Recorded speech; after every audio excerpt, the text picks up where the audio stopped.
You know this, it is a seller's market right now, which means selling your home should be easy peasy.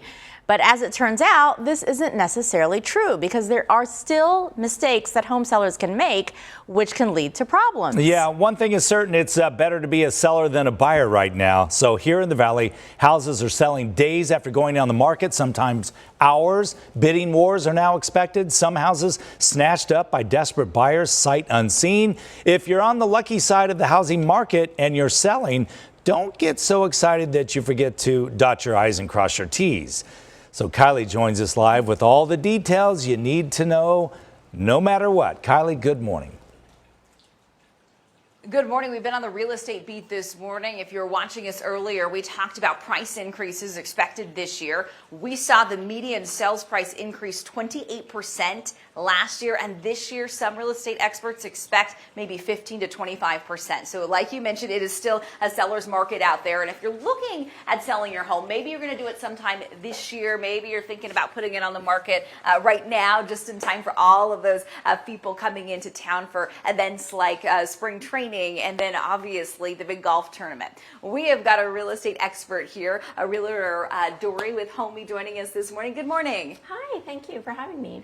So this is a beautiful home, and this was a house that was purchased a year ago, and with some upgrades. How much did this house go for, and how much do you think it's worth now?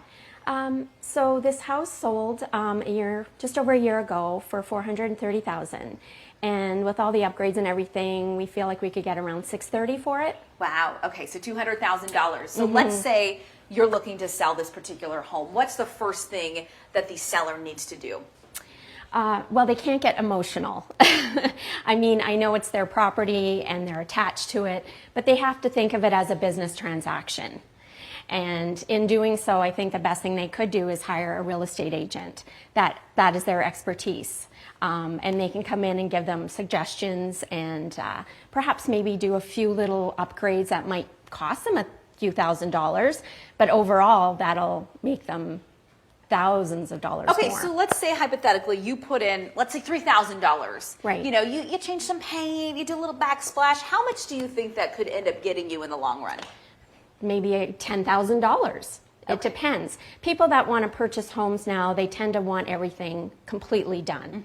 And if they want to do renovations, if they don't know how to do it themselves, unfortunately, there's nobody to do them anymore because there's so many, there's such a shortfall of homes right now.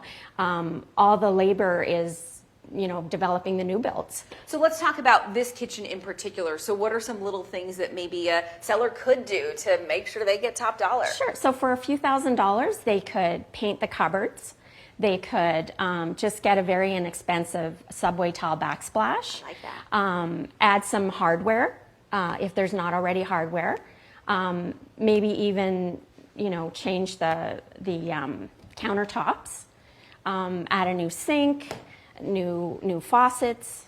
Little things like that make a big difference. They make a huge difference. Let's talk about some of the other things. One, photos. I mean, I was just looking on Zillow. I'm like an expert at looking up things on Zillow. Sometimes the photos, you're like, man, take a better picture. And that's one of your pieces of advice as well. Right. And that's why using a professional realtor is the way to go. I know with Homey, we take professional photography and we also do 3D Matterport. So that if somebody, because of COVID or they're out of state, they really want to take a deep look at the house, they can do it by looking through the 3D imaging. So we got to talk about the buyers out there. We know that a lot of people coming in, sight unseen, purchasing homes. What if you want that inspection? What do you do in that situation? Well, that's really difficult. Maybe what they might want to do is when they do look into the home, they bring somebody with them that is a contractor so that they would feel comfortable waiving the inspection, if that's a possibility. How many times are you seeing waived inspections now? Probably 80% of the time. 80%? Yeah. That's a huge number. Yeah, wow. It is a seller's market. There's not a lot of inventory, and the competition is fierce.